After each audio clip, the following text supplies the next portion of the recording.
소득처분이 나오는데 소득처분이 뭐냐면 이렇게 세무조정을 입금산입, 송금불산입, 송금산입, 입금불산입 하면 뒤에 뭔가를 해줘야 돼. 처분을. 그럼 뭐가 있어요? 유보가 있고 기타, 사회, 유출이 있죠. 그럼 유보는 뭐고 기타, 사회, 유출은 뭐예요?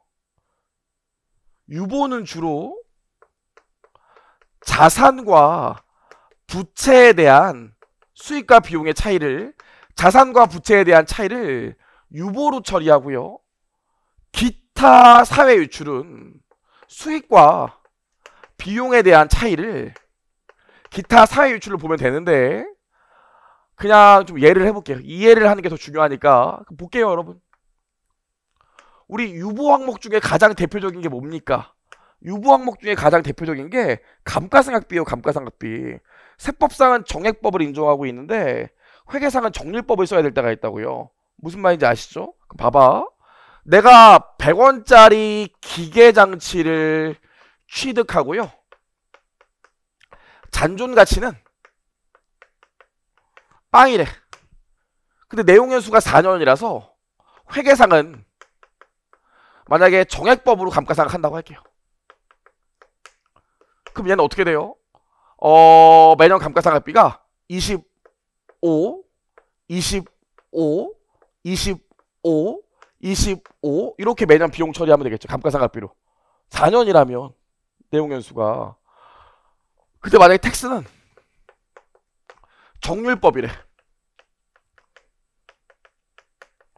그럼 어떻게 돼요?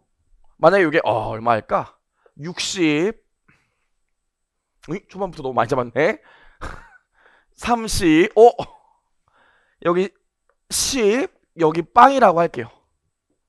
그쵸? 어떻게 하다 보니까 이렇게 됐어요. 그럼 어떻게 돼? 세법상은 야, 너 감가상각비 왜 이렇게 더 잡았어? 우리 더 많이 잡을 수 있는데 더 잡아. 감가상각비 35 비용 처리 더해. 송금산입으로 35원 감가상각비 더 잡으라고. 이렇게 할 거라고요. 지금 회계랑 세법의 차이가 이만큼 존재하니까. 그 다음 년도 어떻게 돼? 야, 너 뭐야? 세법은 30 잡을 수 있는데 너 25밖에 안 잡았어? 5 더 잡아야지. 5 더 비용 처리해. 물론 결산조정이기 때문에 이렇게 안 할 수도 있지만 해볼게요. 결산조정 신고조정 배웠죠? 좋아요. 여기까지. 그럼 여기는 어떻게 돼? 뭐야 너? 야, 너 여태까지 꿀 빨더니 이제 와서 감가상각비 25원 잡으면 어떡해? 세법상 한도는 10원밖에 안 되는데 15원 비용 취소해. 이렇게 된다고요. 마지막 게 어떻게 돼? 야, 세법상은 감가상각비 빵인데 너 누가 25원이나 잡으래? 감가상각비 25원 취소해. 이렇게 된다고요. 그럼 처음에 내가 얼마 비용 더 많이 처리했어요? 세법 기준으로는. 회계에서 세법으로 바꾸면 40원 더 비용 처리 받죠. 더 비용 처리했지. 하지만 뒤에 2년은 어떻게 돼? 오히려 40원을 비용 처리 못했다고요. 처음에는 세법상 이만큼 회계이익보다 비용을 더 많이 처리하고 회계이익보다 비용을 더 많이 처리했지만 세 번째 연도부터는 회계이익보다 비용을 더 조금 처리하게 되기 때문에 이익이 올라간다고요. 이게 유보예요. 유보가 뭐냐면 초반에 플러스나 마이너스 현상이 일어난다면 언제나 그 다음 년, 그 차기 이후에 반대 효과가 일어나줘야 된다고요. 이게 유보 항목이에요. 여러분, 제가 저번에도 한번 얘기했었죠. 제가 옛날에 3년차 때 3년차 맞나? 택스로 이직하고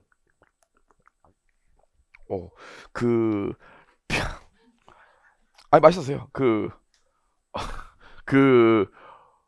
BC카드 세무조정 나갔다고 그랬잖아요. 근데 그때 IFRS로 바뀐 해라 가지고 BC카드 법인세 세무조정 중에서 제가 뭐 했냐면 감가상각비 했거든요. 원래 세무팀 가면 유형자산 막내 가요. 제일 쉽기 때문에 이슈가 없어요. 계산만 정확히 하면 되는데 이게 일반 기업 회계 기준 쓰다가 IFRS로 바뀌어가지고 좀 이슈들이 많았어요. 근데 그냥 제가 했다고요. 감가상각비를. 그랬더니 세무조정 사항이 막 나와가지고 제가 아무튼 제가 법인세와 감가상각비와 관련된 세무조정 이런 것들이 감가상각비 세무조정 아니겠어요? 매년 나오는? 요거 세무조정 해갖고 제가 법인세를 딱 계산했어요. 그리고 끝났죠. 3월 31일이. 그럼 세금 납부했겠지. 그리고 그냥 유유히 놀고 있었는데 전화가 왔다고요. BC카드만 돼도 회사가 크기 때문에 1분기 검토보고서가 또 나간다고요. 그럼 1분기 검토보고서에도 뭐는 기재돼야 돼? 법인세 비용이 기재돼야 되거든요. 1분기 검토보고서라도. 그러니까 또 텍스팀에 가서 1분기 법인세를 대충 계산해줘야 돼.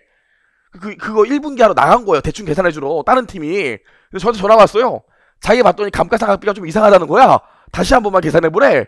제가 그래서 그럴 리가요 하면서 그냥 하면서 아무 생각 없이 쭉 계산했더니 어머, 수식이 하나 잘못 걸렸네. 엑셀 파일에. BC카드 유형 자산이 2만 개인데 수식이 잘못 걸렸다고. 2만 개가 수식이 다 잘못 걸렸다고. 그래서 수식을 다시 수정해서 2만 개를 쭉 내려서 합을 딱 때리니까 BC카드가 저 때문에 30억 세금을 더 냈더라고요. 감가상각비를 이런 효과가 더 많이 나왔던 거지. 30억 세금을 더 내겠다는 건. 무슨 소리인지 알겠죠? 갑자기 하늘이 노라지더라고요. 그래서 제가 한영애 법인이 여의도 고수부지 바로 옆에 있는데 바로 1층으로 내려가서 계산 30억 더 낸 거 계산하고 나서 바로 내려가서 한강 고수부지에서 담배를 폈죠. 담배 잘 안 피는데 줄담배를 한 3대 핀 다음에 엄마한테 전화했어요. 엄마 그래서 아들 웬일이야 그래. 엄마 그냥 궁금해서 물어보는 건데 내가 회계사 관두면 뭐 해야 될까 이렇게 물어봤다고요. 그래서 엄마가 뭐 망했지 뭐 이러더라고요. 그래서 그치 역시 망하는 거자 꿈꾸 올라가서 얘기했죠. 전 혼났을까요? 네가 그래서 지금 강사하는구나. 그쵸? 제가 혼났을까요? 혼났을까요? 안 혼났을까요? 혼날 수도 있는 상황이죠. 혼날 수도 있는 상황이었지만 BC카드가 회사가 크기 때문에 30억은 사실 돈도 아니었거든요. 거기다가 그 다음 분기에 제가 12월 31일자로 세금 신고해서 3월 30일날 납부하고 나서 그 다음 분기에 텍스팀 담당자가 바뀌었다고요. 30억 돈도 아니야. 담당자 바뀌었어. 그리고 30억을 덜 냈으면 가산세 때문에 문제가 심각한데 더 냈다고요. 그럼 더 내면 어떻게 하면 돼? 경정 청구해서 나중에 환급 받으면 돼요. 세금 더 냈다고. 하지만 더 큰 문제가 더 큰 게 있지. 지금 이거 뭐 때문에 발생했어요? 감가상각비 차이 때문에 발생했기 때문에 제가 세금을 더 내게 세무조정했으면 나중에 반드시 그거만큼 세금을 덜 내게 하는 세무조정이 나온다고요. 왜? 어차피 회계나 세법이나 요 자산과 관련해서 비용 처리할 금액은 똑같이 100원이에요. 요 100원을 언제 비용 처리하느냐의 차이지 비용 처리할 금액은 똑같다고. 그럼 회계와 세법의 차이 때문에 지금 세금 많이 냈어. 지금 비용 많이 잡았으면 비용 적게 잡았으면 나중에 비용 많이 잡는 반대 효과가 일어난다니까요. 어차피 회계나 세법의 인식시기 차이 때문에 발생했기 때문에 총량은 똑같다고요. 지금 세금 더 냈으면 덜 내게 하는 효과가 반드시 일어난다고요. 그래서 살아남았죠. 그래서 저희 매니저도 표정이 사색이 됐긴 했었는데 괜찮습니다. 걱정하지 마세요. 한데 누르르 떨리더라고요. 그쵸? 하지만 괜찮았어요. 이런 이유 때문에. 이것처럼 유보를 잘 설명하는 게 없어요. 유보는 뭐예요? 자산과 부채와 관련된 세무조정이기 때문에 얘네들은 총량이 정해져 있다고요. 그럼 반드시 내가 지금 비용 처리를 회계보다 세법이 더하거나 회계보다 세법이 비용 처리나 수익 처리를 더했다 하더라도 그 반대 효과가 반드시 그 다음에 일어난다고요. 언젠간 반대 효과가 일어나게 돼 있어요. 이게 유보의 세무조정이에요. 우리가 지금 입금산입, 송금물산입, 송금산입, 입금물산입 이런 회계 처리를 하지만 유보는 자산과 부채의 차이다가 더 중요한 게 아니라 얘 가장 중요한 차이는 뭡니까? 반대 효과가 일어난다는 거예요. 추후에 반대 효과가 일어난다는 게 가장 중요하죠. 여러분 우리 퇴직급여 충당부채 유보 잡잖아. 그 나중에 다 추인돼 안 추인돼? 나중에 언젠가 다 추인돼요. 반대 효과가 일어난다는 게 전문용어로 추인 아니겠어요? 네. 원전쌤 어떻게 가르치는지 몰라갖고 와꾸를 못 잡겠네. 그쵸? 이 다 반대 효과가 일어난다고요. 그래서 여러분 법인세 배웠지만 가장 대표적인 것 중에 감가상각비도 언젠간 추인되게 돼 있어요. 또 모두 추인될까요? 퇴직급여 충당부채도 추인된다고요. 또 추인되는 게 뭐가 있을까요? 대손충당금도 언젠가 소멸시효를 완성하면 추인된다고요. 그게 유보효과야. 지금은 부인해주지만 언젠가는 그 반대 효과가 일어난다고요. 결국에는 총량은 맞게 돼 있어. 시기의 차이만 있을 뿐. 이게 유보 항목이라고요. 그러면 기타 사회 유출의 가장 대표적인 게 뭘까요? 기타 사회 유출. 기타 사회 유출의 가장 대표적인 게 뭡니까?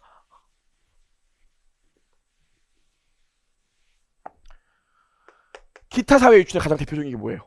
접대비. 접대비는 세무 정책상 일정 금액을 초과하면 인정해주지 않잖아요. 지금 접대비 한두 초과했다고 나중에 더 받아? 나중에 접대비 더 쓰면? 그런 거 아니죠. 얘네들은 그냥 회사 밖으로 완전 빠져나가는 애들이기 때문에 이 기타 사회 유출은 추후에